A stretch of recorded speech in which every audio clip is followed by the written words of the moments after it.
Ассаламу алейкум, подписчиков. Умедворам ки сиату саломатен. Бисёр савол мада даличка метиян ки Руслан брат чи ба ами хишру риша тро шиди. Бародаро хахтона медонед ки барои документ риш қати намемонанд. Ай так мы законопослушные одамы. Так загранпаспорта споридам, риша полностью тро шидам. Эна саб сафед шидам. Так что ина барои ами риша тро шудам, загранпаспорт бахед кардам. Ина баъди 15 рӯз загранпаспорти ман тамом мешавад. Так что ами хеле гапай.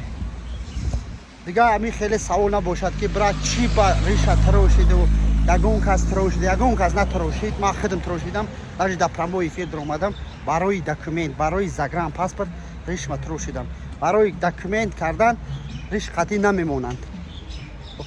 Обод бошед.